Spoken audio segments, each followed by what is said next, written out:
gets good that way somehow. I don't know how. He just gets really, really good.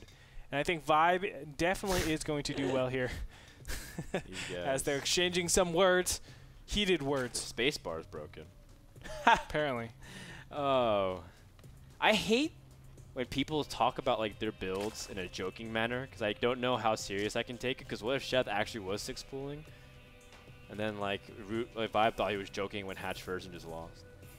I hate when just like when I used to play against random people, I didn't like it when they told me their race, because I wasn't sure if they were like lying and like they're trying to get, it's like, yeah, maybe you are Terran, but then they are actually Zerg and I build everything else differently. How many times has that ever happened to you? Twice. Really? Yeah. It's happened to me twice as well. Yeah, really? Yeah. Oh. And I was actually people so just angry. straight up lie about their race. I was like, why are you being such an idiot? I mean, okay, you get a ladder win. Congratulations for lying. They're like, yeah, what's it like? You mad, you mad, you mad, you mad? They spam like, you. I'm like, no, it's just you're an idiot. And then whenever you try to type it back to like the person you're trying to communicate is not accepting messages who are not on their friends list, I'm like, oh my god. I mean, I understand. if your goal is to win, then absolutely. But what is that win going to get you? Absolutely nothing. It doesn't make you a better player. It doesn't do anything for you. If it gives you a bigger rank, but that's like inflated ranking. It's not even real. So I really feel like the people that do that they're cray. Yeah, they're well, crazy is one word to describe it. I'd say annoying is another. No, they're in reality they're scrubs. They're that's what it is. Yes, they literally are the pants that you wear at a hospital. No, not those type of scrubs, Frodan. They're scrubs like they have a scrubby mentality. They just have a very Yes, they are the dirt removers in StarCraft 2. Is that am I getting warmer, Andre? You're getting warmer. All right. No, guys, they're bad. Okay, we get it. They're short-sighted and they're trying to earn wins without playing legitimately. They're Zach Braff. Garden State. We're just playing a big game of Mad Libs now, bro. I'm just teasing you, Andre. I'm playing dodge tactics. Guys, this is Cloud Kingdom, a map that is historically very safe for hatchery first, but both players playing a little bit more of the safer route, going for very identical builds, the only exception being that Vibe's gas is slightly behind that of Sheth. Sheth going for a little bit earlier, but for the most part, still opening up very safe and still going for double queen. Now, pay attention to a couple things. And Andre will be very happy I mentioned this. How much gas is going to be harvested from the geyser, as well as how many lings are made early on for security. Those are a couple of things that really separate in terms of how greedy both players want to be, and indications of defensive macro or aggression. That's right. Vibe has the right idea, putting the Overlord directly over the 2 gases in the main, and also one over the 1 gas at the natural. Sheth took a more comprehensive approach to his initial Overlord Scout. That's why you don't have him all the way over here by the gases. He actually forces Overlord to go up this path. And this is to protect against a lot of like Zergling run-bys, where Zerglings will actually make the S shape just to catch your opponent off guard, kill the hatchery, and then you win the game. Wow. Look at this from Sheth. He's actually using his first 150 gas for Carapace instead, timing it very nicely. So that way Sheth's will have an extra advantage in almost any kind of skirmish. Meanwhile, Vibe doing a very standard defensive Baneling nest as well, setting up an Evo chamber just to funnel everything in case he needs to defend, but no signs of aggression from either player just yet, as Sheth's in full drone mode, trying to squeeze out an extra amount of workers over his opponent, as Vibe will be making massive Zerglings. In fact, Vibe's making 10. 6 minutes is normally when you start making Zerglings, because you know Metabolic Boost is just about to kick in, and there's actually a lot of different all-ins that can happen from here. Oh, okay. I didn't know that. So when Metabolic Boost finishes, you can see right here, it finishes right there. By the time you have Zerglings out, you're able to actually receive stuff like this. You can see Vibe, if he was going for a huge Zergling Baneling all-in, then 6 minutes is when Sheth is actually going to start making units for himself and get those Banelings, and he's doing it very nicely. Yeah, but Vibe's already also preparing his own fast upgrade transitions, getting +1 missile attacks, trying to bait out some of the Baneling detonations as well. Sheth controlling this very well. Good restraint from both players. Wow. And only 1 Zergling for 1 Zergling, essentially. That was very well done. Now, Vibe is a little confused right now, because at this point, he does see the third gas. He sees the second gas go up. He doesn't know about this fourth gas in the mid left-hand corner. But he says, okay, it's 6-7 minutes into the game. You do not have metabolic boost. Where did you commit your gas? So you should be a little bit wary that there is some sort of potential, like, roach attack.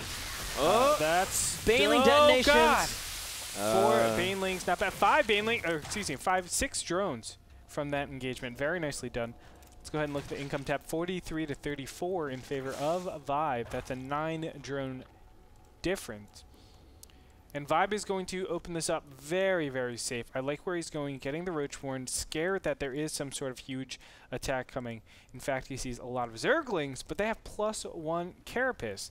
Now what that means is that even if this +1 missile attacks finishes, it doesn't matter. Doesn't it also mean that they survive a Baneling shot also? Yes, they survive Baneling shot as well. So that's going to give him that advantage if he wanted to really commit to it. But Sheth, of course, not really doing too much damage just yet. Whether or not he's going to be able to depends on whether or not Vibe's going to be able to secure every part of his defense. The Queen and the Spinecaller drop. Sheth has a pretty big opening for now until the Banelings finish, trying to see if he can pick off any amount of drones before his before all the Banelings finish up. 2 Banelings coming in, but a great trade there for Sheth. Lots of weak drones. Oh my goodness. Look at how many drones are within 1 hit point of dying. Now you see that Vibe has stabilized, but Sheth has pulled so far into the lead in terms of workers. Vibe has to catch up for a bit. But there is an impending attack that could be coming right now. You can see Glio Reconstitution is already halfway done, so you can definitely do, or at least threaten, some sort of roach pressure. Along with that, Spire Tech is just now started, so Sheth actually needed to put down his lair much earlier if he wants to go to Spire Tech. I don't feel like this is a good Spire Tech to go. Because he put his first 150 gas into the Carapace. Then he got the Baneling Nest. Then he got the Metabolic Boost. So his lair, comparatively, is going to be very, very late. So to surprise your enemy with a Spire Tech, it seems really, really unlikely. On top of that, since roaches are already out, now the counterattack is very prevalent. So there's a lot of bad things that are going on for Sheth. Like there are a lot of bad things that could be going on for Sheth, in that Sheth could just straight out die to a lot of these different +1 timing pushes. Yeah, and I think Sheth starting to realize that the roach count is getting pretty scary. Although if you can get mutas out into the field and control those roaches from being able to move out, that's really nice. But you know, Vibe's already preparing his infestors to come out as well. Now, Vibe, I'm trying to see, does he have the Pathogen Glands already finished? He does. So he's in a very nice spot to defend against these mutas as well. Sheth's squeezing out as many workers as he can. And he's also only making a few mutas, getting ready to already switch into roaches. This is super common in today's ZVZ metagame. Just to squeeze out a couple mutas, try to force some spores while getting out your own roaches out, and then control the map, kill off overlords. The only thing is we don't have Burrow out just yet. Now Burrow is going to the way he can actually be aggressive. You need to hide those infestors as best as possible against those mutas, else they're going to bait out a ton of energy. Whether it be infested Terrans, whether it be a fungal, you don't want to be using that up. So you need to get Burrow down. There it is. Burrow has been started. And that way he can actually just start all of the infested Terrans directly on his opponent's side of the base. You can see 4 mutas will be cleared up at the expense of 2 fungals. That's a very cost-efficient trade for Vibe. But Sheth already has infestors for himself. Yeah, and now infestors are just going to be able to just basically lock down aggression. Cloud Kingdom is a map where it's very hard to attack up a ramp. You choke everything up. Things easily get caught, and you just die if you're not careful. In fact, even because it's so ledgy, if you're careless with your infestor positioning, there's spots where opponents' infestors can catch yours with fungals, and then you say goodbye to your own infestors. So it's kind of a delicate scenario when it comes to the mid game of how aggressive can you be. Although there is a lot of counterattack spots, you have to be very aware of your unit's positioning, and that's why Sheth, I would say, is in a nice spot because he controls so much of the vision compared to Vibe, who doesn't really see anything other than this one Overseer that just died. Yeah, that's true. I mean, the map control definitely goes to Sheth, even though it's so negligible.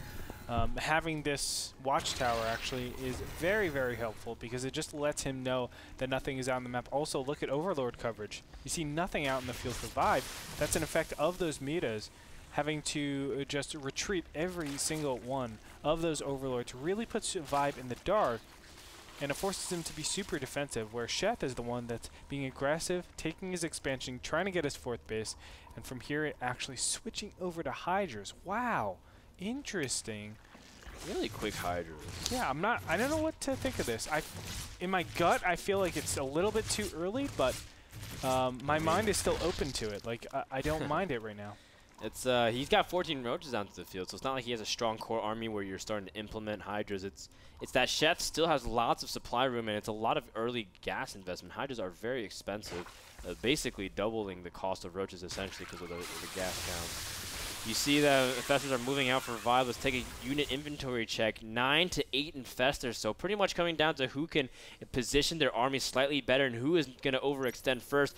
Sheth splitting up his infestors, making sure they can't get caught, although Vibe has to be very cautious as well, but he's also dropping his infested Terrans ahead of Sheth, so that way he can get some DPS in Sheth. Army is also caught by Fungals, and Vibe may have found a very small opening, but able to really capitalize onto because the Hydras are dropping really quickly, and Sheth isn't able to build his forces. Oh no, Sheth losing pretty valuable position here. Not only that, the infestors are just all drained up. He should have just given up this 4th base as soon as those infested Terrans were popped down because it was just way, way too much.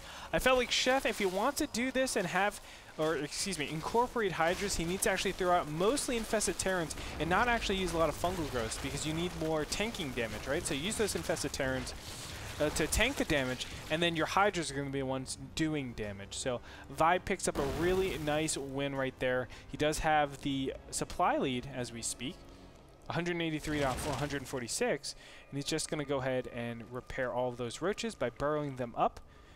And it looks like he is also going to do some burrowed action in the main. Does Sheth see this at all? Does Sheth have any form of detection?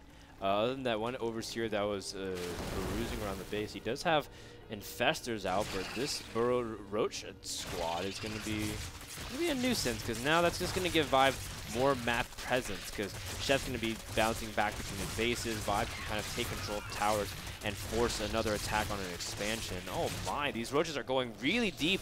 They're going hard in the paint, Andre. Oh yeah, and there's going to be multi-pronged aggression. Vibe doing a good job of clearing out these Zerglings for the most part, but this 4th base is under a lot of attack. And here the Fungals go on top of everything. The Roaches have sprung into action at the main base. The Infested Terrans will be dropped by Vibe, actually by both these players, and I have no clue who's going to take this battle. This is very complicated. There's a lot of infested Terrans, but you know what? Most of them are clearing up, and just a few roaches are just remaining for Vibe here. He's not going to be able to really break through, I feel, because the Hydras are protected. But over in the main, Sheth's taking some pretty heavy damage, as 25 workers have been killed by Vibe. Very nice job. Looks like Vibe is going to try to get out of there at the 3rd base, but another counterattack going into the natural. Now, the Zerglings looked like they were able to clean up a lot at that 3rd base, Frodan. So it looks like both these players are trading out quite a bit. Drones have been traded out like crazy at that 3rd. My goodness. Let's look at the income tab. 49 to 44, very close. You can see 18 workers killed to 27. Of course, Sheth being a little bit more aggressive with the drone count. But Vibe is going to, of course, be a little bit more aggressive this game. Yeah, Vibe does have a... Oh, the infestors! No, Sheth, you're losing every single infestor! Oh, my God. Actually, I didn't see that at all. 2 infestors remain, and then Vibe was actually down the infestor count. This is huge play. Big plays. That could be game-breaking, Andre. That was game-breaking, Frodan. I mean, there's no question about it. Now losing everything at the 3rd base. You can see drones being cleared up, down to 25 drones. Army tab showing 96 to 114 in favor of Vibe. But more importantly, that infestor count, unit tab showing 8 to 1. Not looking good for Sheth. Yeah, Sheth trying to salvage whatever he can. He has one army. To be fair, his army supply is very even, but of course we all know that Vibe's production capability is much stronger. Still, Vibe doesn't have that good saturation at the 3rd, so it's not like his economic advantage is that large, just that he can outproduce his opponent. Sheth going to go for one attack. If Vibe's able to protect that ramp, don't go there. Vibe's able to protect that ramp, that would be a bad ramp to go up right there. If he fungled everything, it's just that's it. Lights out, check, and mate. But I think Sheth knows better than that. Sheth, know it. Right? He knows better than that. No! Oh, he's going to get fungled on the ramp. I mean, this was a last resort, but Vibe has all the positioning in the world. They shouldn't be able to do anything as, he's even burrow microing to ensure that his units have a little bit more health and better positioning. Sheth's supply is dwindling. GG. And Vibe takes game number 1 after a series of great moves. Wow. That roach catch was huge. Game-breaking indeed. Unbelievable. The infestors dying there was lights out. That's what it comes down to. And even those roaches were able to go down into the third base, clearing out that base. I thought it was really even until that very end part. Vibe had a slight advantage throughout that late game stage, but both of them fought really hard. I felt like it could have been Sheth's game if he just kept on to those infestors. Your number 1 is brought to you by Squarespace. Go to nasl.tv/p/squarespace for all your website creation needs. Check them out. They have a special offer going on using that link promotion. When we come back, game number 2 between Sheth versus Vibe, a battle between actually they're all tied for first place. Yeah. A battle between first place contenders here between 2 North American Zergs will continue right after this.